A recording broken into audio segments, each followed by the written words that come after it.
Muy buenas tardes, estimados televidentes y radioyentes. Hoy estamos en una mesa redonda especial. Nos está acompañando nuestro comandante en jefe Fidel Castro, a quien le queremos dar la bienvenida, las buenas tardes y, por supuesto, el hecho de compartir con nosotros ya para todo nuestro pueblo de gran alegría. Lo sabemos que muchos estarán siguiendo esta mesa redonda. Quiero decirles que también estarán compartiendo acá con nosotros los comandantes, el destacado historiador, doctor Rolando Rodríguez, el economista, destacado economista y director del Centro de Estudios de la Economía Mundial de nuestro país, el doctor Osvaldo Martínez, y el doctor Carlos Gutiérrez, director general del Centro Nacional de Investigaciones Científicas, una institución que está festejando pues importante aniversario y que ha estado en estos días también celebrando importantes eventos científicos. Sabemos que usted estuvo por allá recientemente, quizás después nos pueda contar un poquito sobre eso. Pero el objetivo de este encuentro es, por supuesto, el tema en el que usted ha estado reflexionando en las últimas semanas. La posibilidad de una guerra en el Oriente Medio, especialmente en Irán, que puede traer consecuencias catastróficas para la humanidad, como usted ha estado reflejando. Ha habido varias reflexiones sobre este tema y me gustaría profundizar en sus apreciaciones sobre lo que está ocurriendo. Hay muchos analistas norteamericanos que están hablando de que la guerra es inminente. Incluso uno de los analistas más importantes vinculados al liderazgo demócrata, el sociólogo Amitai Etsoni, ha dicho que Estados Unidos deberá enfrentarse a Irán o entregarle el Oriente Medio. ¿Qué usted piensa de esta posibilidad inmediata de la conflagración de la que usted ha venido hablando? ¿Por qué ha habido quizás una postergación en esa posibilidad? ¿Cuáles son los elementos que en su análisis usted maneja que nos dan la posibilidad de esa contienda inmediata? Mira, aquí está el artículo. Y él coincide plenamente con el riesgo inminente de una guerra. Yo comencé a escribir sobre esto después de la acusación contra Corea del Norte, a la que imputaban el hundimiento del barco, un barco muy sofisticado, de lo más moderno con que cuenta la industria norteamericana, que usa metales alemanes, artículos que no le venden, por supuesto, a Corea del Sur. Y un barco que acusa a Corea del Norte de usar un viejo torpedo del año 50 y tanto, cuando se desató la guerra en Corea. Figúrate tú que a un buque de esa calidad tan sofisticado se le escape un torpedo de aquella época y un submarino que lo dispare. Sería el colmo. Entonces la gente, hay un norteamericano, fue el primero, un hombre de Washington, que dio una explicación lógica. Estaban haciendo una maniobra con su aliado, Estados Unidos Corea del Sur. Y Corea del Sur. Entonces, lo duro que tiene, lo que le costará mucho trabajo admitir a Estados Unidos, es que fueron ellos los que hundieron el buque sofisticado de Corea del Sur. Murieron 46 hombres. Entonces, habría descubierto en el acto el torpedo, utilizado los medios de defensa. ¿Cómo podían hacerlo únicamente? Una mina que le instalaran en el casco del barco. Y fue lo que hicieron, interesados en promover un conflicto entre el sur y el norte y barrer a Corea del Sur, que les preocupa, porque saben que dominan la tecnología y han hecho estallar proyectiles, armas nucleares. Corea del Norte. La dominan. Y les preocupa también, porque se lo imputan a Corea del Norte, a las relaciones con Myanmar, que era la antigua Birmania. Entonces, están haciendo investigaciones y les preocupa muchísimo y quisieran ponerla fuera de combate. Y usted decía que también un daño colateral de ese evento era el tema de las bases norteamericanas en Japón, que había una fuerte presión para sacarlas de Japón bueno, popular. Esa es la coincidencia que existe entre la situación de Japón, cuyo nuevo dirigente, después de un montón de años, el primer ministro de Japón, quería que le devolvieran el territorio de Okinawa. Significaría que no podían hacer más maniobras allí. Y no lo aceptaba Estados Unidos. Tenían que hacer algo. Y aquel se había lanzado a prometer que le devolvería la base a los japoneses. Son gente de costumbre muy austera. Y los marinos ahí son completamente impunes, hacen lo que les da la gana, ofenden, humillan a la población. Durante más de 50 años. Entonces prometió mucho prestigio y no pudo cumplir porque los Estados Unidos dijeron que no podían cumplir. Como toda la defensa de Japón depende de armas sofisticadas de Estados Unidos, ya que los japoneses tienen mucho temor, ya que experimentaron 2 explosiones nucleares. Es decir, mucho temor al desarrollo de armas nucleares por parte de Corea del Norte. Y toda la defensa de Japón está basada en eso. Y le dijeron que le dijeron, no puede, sencillamente. Y el hombre tuvo que decir, no puede, y renunció. Era un partido que tenía mucho apoyo de la gente. Eso lo sustituyó uno del mismo partido. Pero tiene la promesa que hizo el anterior.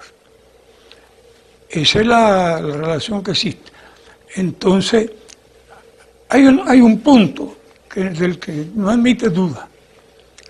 Los japoneses, los coreanos del norte, dicen que hay un armisticio hace un número de años.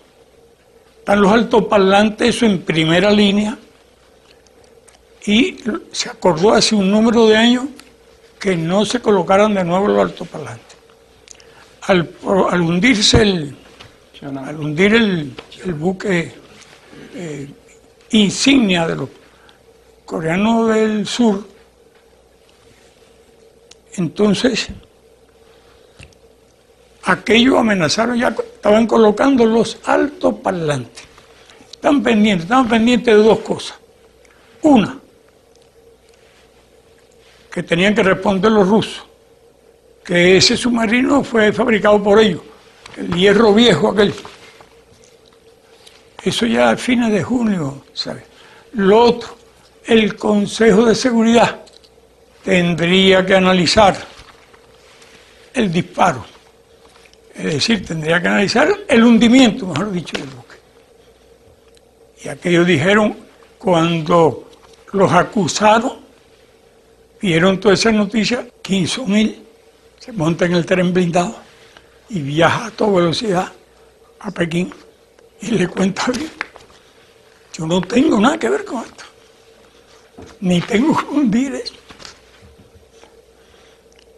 Y el gobierno chino conoce perfectamente bien que el norte no tuvo nada que ver con eso. Entonces, tienen mucha preocupación. Y esa es la situación allí. A fines de junio que yo escribí sobre eso. Kim Jong-il regresó y declaró categóricamente que si le ponen los altoparlantes ya es motivo de guerra. No acepta los altoparlantes. Rompen el armisticio. Eso. Lo del sur, el gobierno del sur, ¿qué hace ahora? No va a decir la verdad, no puede decirla. Además, fue engañado inicialmente. Y cree que fue el otro. Y ahora hay ejercicios militares entre Estados Unidos y Corea del Sur. Siguen, eso no para. Y entonces, he dicho que será un mar de fuego, mar de llama, que se vuelva a quedar en un mar de llama. Son los problemas. Lo que yo pensaba inicialmente, que el problema se iba a desatar por allí, porque todavía no estaba la aprobación de la resolución contra Irán. Y no pensaba, aquí se puede desatar, pero yo dije, aquí siempre hay un recurso que China puede vetar. En aquella época de la guerra, China no era reconocida, ni siquiera por derecho al veto. Era Taiwán quien tenía el derecho al veto. Luego fue una batalla que dimos, Naciones Unidas en todas partes, para que se reconociera el derecho de China. Porque China perdió 1 millón de hombres. Y si esa está muy comprometida con la cosa de Corea, y yo decía, tiene solución si China veta. Ahora lo de Irán era otra cosa. Ustedes después... Y yo pienso que debieron de haber vetado. Y ganaron un tiempo. El grupo, bueno, por lo menos Rusia y China, que se preocupan sinceramente por la paz, no quieren guerra. Están armados, se arman todo lo que pueden, pero tratan de preservar la paz. Entonces, la cosa, viene la resolución del Consejo de Seguridad. Entonces, Rusia y China podían haber vetado, no vetaron. Uno decía, bueno, incógnita todavía. Cuando no quieran respetar un acuerdo del Consejo de Seguridad. Pero bueno, nos han desbaratado el Consejo, ese organismo. Y cuando surge la aprobación, ya se hizo evidente que primero se desataría el conflicto en Irán y después en Corea del Sur, porque cuando estos se deciden atacar allá, los coreanos ni un segundito van a esperar a que los ataquen a ellos y los liquiden, de manera que los que más atentos deben estar de lo que pasa en Irán en este momento deben ser los coreanos del norte. Una guerra puede provocar inmediatamente la otra. Pero instantánea. Usted decía que compartía las tesis, o de hecho Chomsky también las comparte con usted, sobre el tema de la inmediata posibilidad de una guerra allí en Irán. Mira, de ahí yo subrayé algunas cosas de Chomsky.